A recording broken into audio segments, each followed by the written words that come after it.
Bloody hell. It's 56 degrees. Pitch black. Gonna be a long day today. We're going from Maun, Botswana to Tsumkwe, Namibia today. Almost 400 kilometers. I think the first 200 are 220 are on tarmac, and then after that it's all gravel and sand for the rest of the day. Got to be at the border station, one of the more remote Namibian border stations, by 3 p.m. So butt crack of dawn start for the day. Supposed to be on the bikes by 6:30 and riding. Got gassed up yesterday afternoon, so don't even need to stop for gas this morning. Should all be ready to go. Looking forward to it. Generally, it should be hopefully really pretty, especially as we get a little closer to the Namibian border. Also, a little bit of trepidation. We did a good bit of riding yesterday that probably is pretty similar in terms of the sand content and stuff. It sounds like, but on much narrower tracks. So today it's supposed to be a bit sandy, but wide open roads. So in that sense, maybe a little easier, but I suspect we're the second half of the day. It's going to be 60 to 80 kilometers an hour. So it could take a little while. I think it's about 140 kilometers from of gravel to the border post, and then another 40 after that or something. So at any rate, I'm going to put my boots on. I do not love mornings.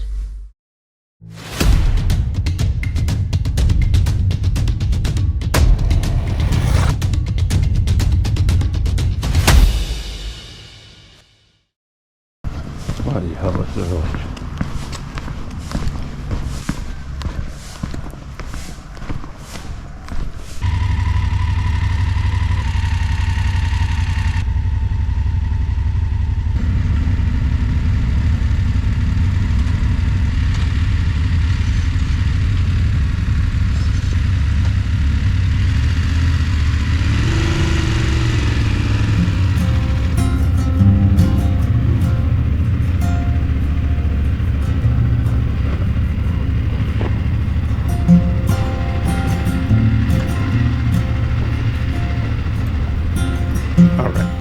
I should clarify, I do not like waking up, but sometimes mornings can be pretty amazing.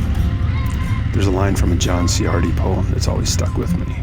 The poem begins, "I remember my littlest one in a field, running so hard at the morning in him that he kicked the heads of daisies." Running so hard at the morning in him. I love that line.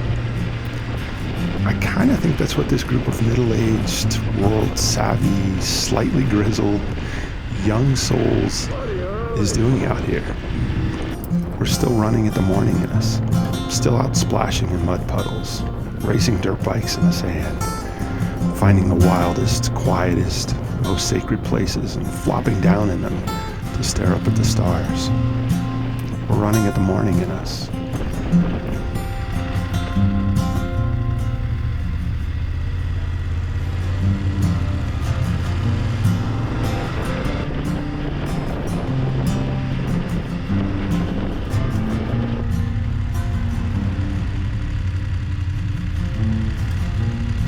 We're making friends, we're breaking bread, sharing wine,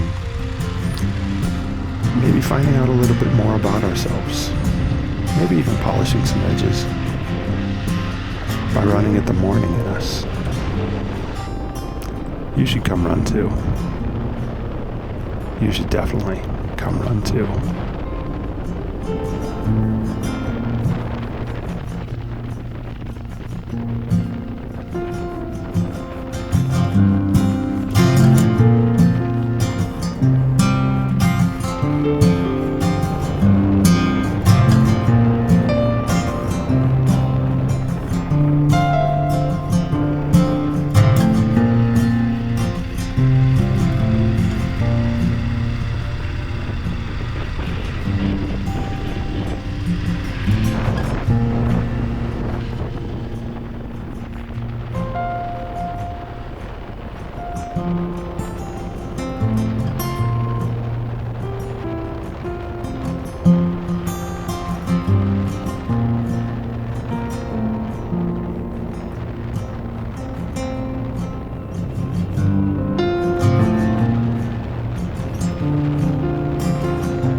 breakfast break. A little bit of sustenance for us and the bikes.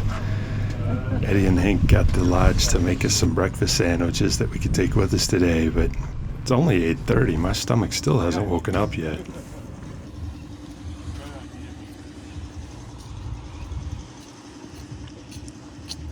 Good morning. Morning, how are you? Good, how are you? Did you notice that gentleman was wearing a three-piece suit? I'll tell you a little about the history of the Herero people in just a bit, and wait till you see the amazing way the women dress. First, let me give you a little bit of geographic context. We're actually headed up along the western side of the Okavango Delta right now. Its edge is actually less than 20 kilometers to the east of us. And not far up here at the village of Nokening, we're going to turn off the paved road and head west out into the Kalahari proper. For those of you who may have watched The Long Way Down with Ewan McGregor and Charlie Borman, we're going to be following in their footsteps here. They rode this same sandy track out to what's got to be one of the more remote border stations in the world. Boys on donkey carts. Do you think it's them or us that's anachronistic out here? All right. We just rode 200 kilometers and passed one gas station, and we're just now getting to the bit where it gets, air quotes, remote.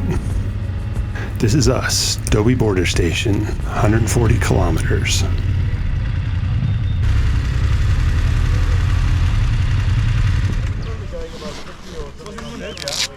I think a lot of these folks are waiting around for a ride back into the town where we got gas.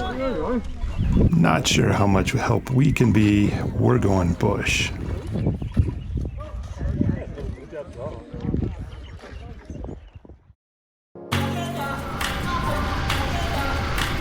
All right, we're off. So Hank calls these little bits of hardpan ribbons of hope. Thing is, they always seem to disappear on you sooner rather than later. Seems like there's some greater philosophical metaphor for life in there somewhere. Oh, it's so cool out here. And it really is remote. If you got off your bike and started walking into the bush in search of a village or something, the next sign of civilization out here is 160 kilometers to the north and more than 200 kilometers to the south, all through lion country. Well, looky there. From the tracks, it looks like I'm not the only one who got a little wide in this turn. This I can live with, though. Bring me another 120 kilometers of hope. Please, oh please.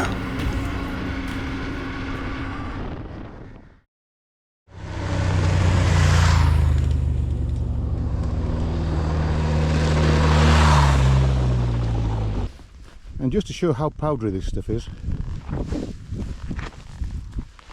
it's yeah, very interesting to ride on. In fact, it's quite a bloody challenge at times. But here we are now on our last day in Botswana and heading towards the Namibian border. We've got about 100, well, we've got 140 k's on this road, and it's like this, hopefully no worse than this anyway, towards the end. But it's been great. We've seen various animals today. Elephants have been predominant. Yeah, it's been good, and hope it's going to stay that way for the rest of the holiday.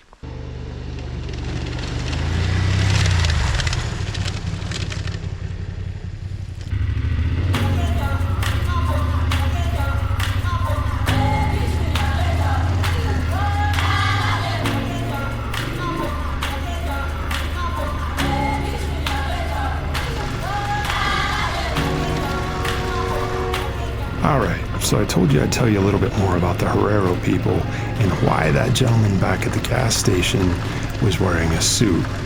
Basically, it's on account of the 20th century's first genocide. The Germans colonized what is now Namibia in the late 1800s.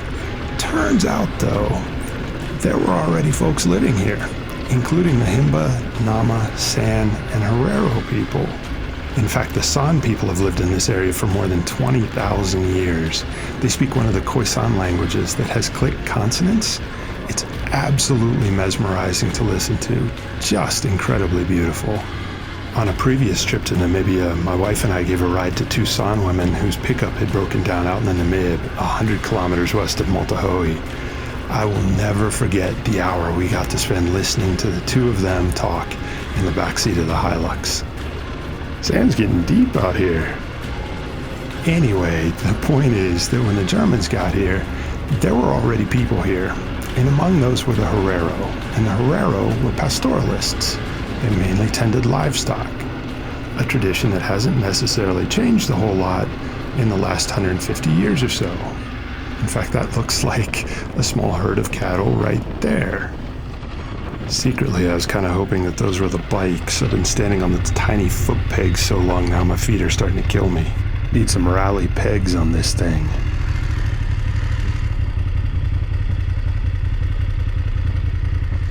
Hi guys.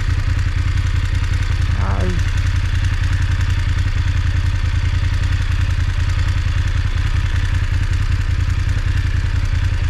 Sorry guys. Alright, go about business. Anyway, except for the guy on the bike, that scene hasn't changed much in pretty much forever. And you can imagine how it might not have gone so well when the Germans decided they should graze their cattle here instead of the Herero. Alright, those look like bikes. Is this place incredibly beautiful or what?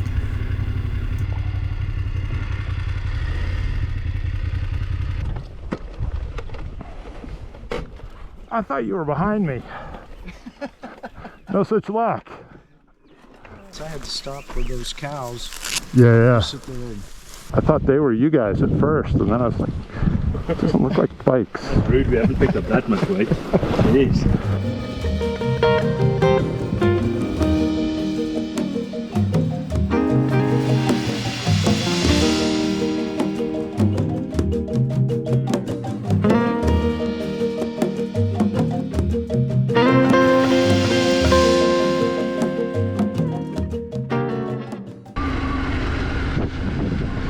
Alright, we got some lunch in our bellies and it shouldn't be too much further to the border. To finish out the story of the Herero people, the Germans ended up killing about 70% of the entire population. That's about 70,000 people. And in response, the Herero men that did survive started wearing the uniforms of any of the soldiers that they were able to kill. And eventually, both the men and women adopted the fashion of their aggressors. So to this day, as an ongoing reminder of what happened, the Herero people dress in the style of the Victorian-era Germans responsible for their people's genocide.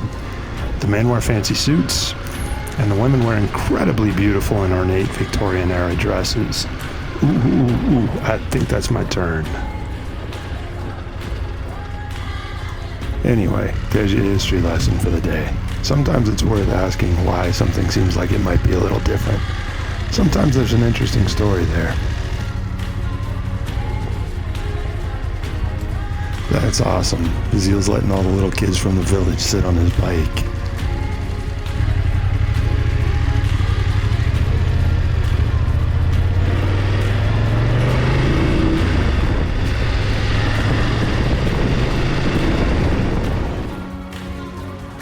Alright, if this doesn't count as a remote border station, I don't know what does. The Dobie border station is literally a shed with 2 desks and a tent outside to shade you from the sun while you wait. And Luke is always making friends in the best way possible.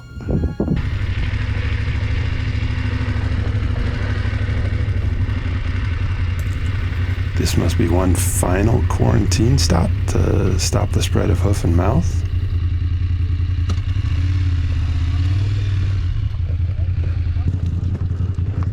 Step in there? Okay.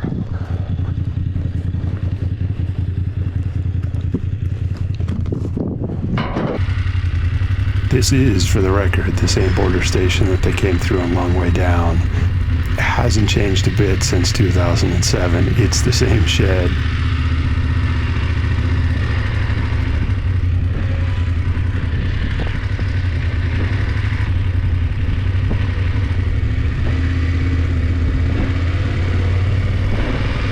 Still brand new, I think.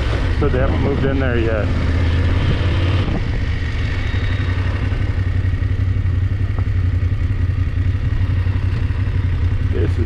out there.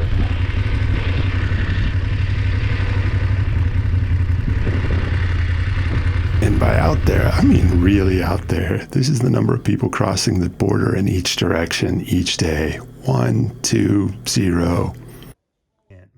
Look at those pictures. Maybe I'll sit on the bike while I eat. A living creature just like you. All right, here we go. These are the outfits that the Herero women wear. Absolutely amazing. We're out in the middle of nowhere.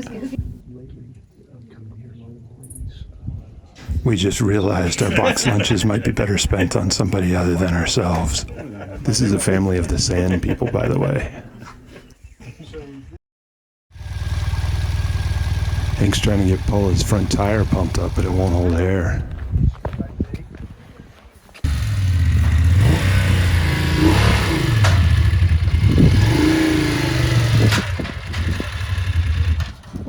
That's not a good sign. The rim is gone. The rim is Cracked it?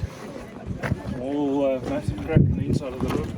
Paula actually hit a pothole hard enough to crack the alloy rim, so that's one bike that's going to be on the trailer until we get the wind hook.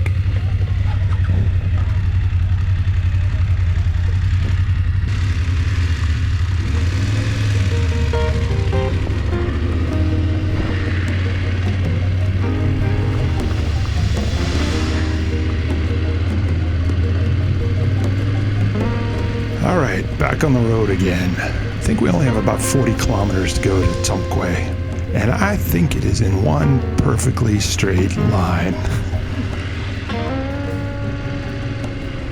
Boy, it really is just the border post out here. There is nothing else around.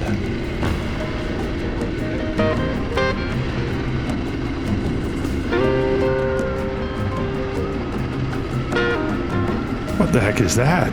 Looks like smoke up ahead. It is smoke. Holy shit.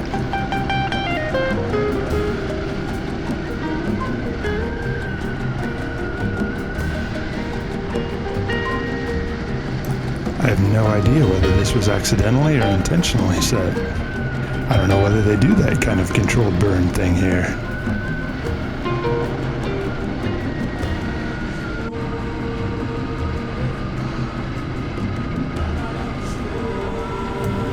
Are those bikes?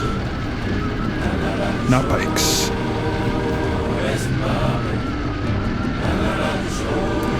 Okay, technically those are bikes.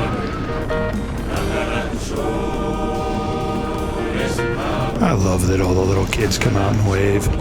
You can't take that for granted. In other parts of Africa, it's not always the case. All right, this is us. Tsumkwe. I think we're basically done for the day.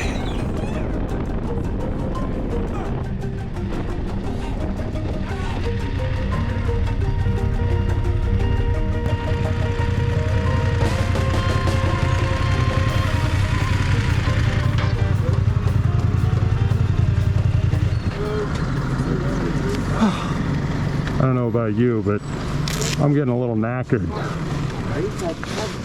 Yeah. Where all those bushfires were, I sort of like thinking, keep your eyes open. Typical animals are just going to belt out there. Oh yeah. Come flying across. Yeah. Just came across. Thankfully. A bit shaky, huh? Like the end, like, oh my god, is it over yet? Yes, I need to photo. Give I me a think photo, Luke's made please. a friend for life. He gave this guy the last few swigs of his beer, and now the guy's calling him Opa, which means grandfather.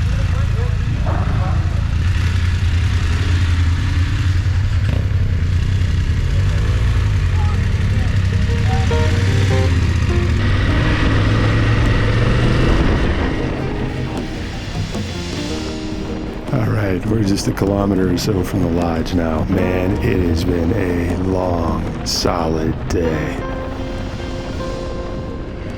Trial by fire when it comes to sand riding, man. Sink or swim, we got thrown in the deep end. I think we all came out relatively unscathed, with the exception maybe of Paula and her pothole.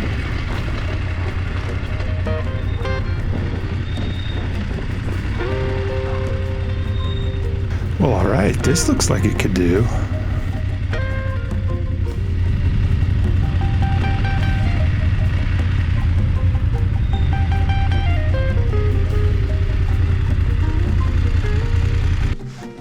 Looks kind of cute.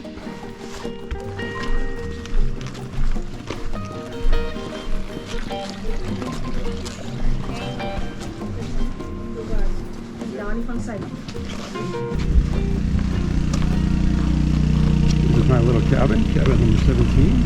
Just to overlook the watering hole for the elephants. They had 17 yesterday. Last night, I guess. Could be really cool. Cute little place. Tsumkwe Country Lodge. Yeah, you pronounce exactly the first name, but cute. I mean, it's got no frills, but yeah. And from what I hear, the showers work. Okay, are you ready, Troubles? Are you ready?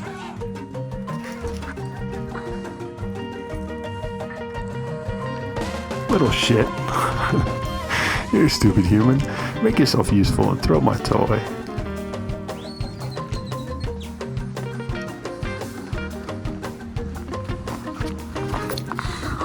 Oh.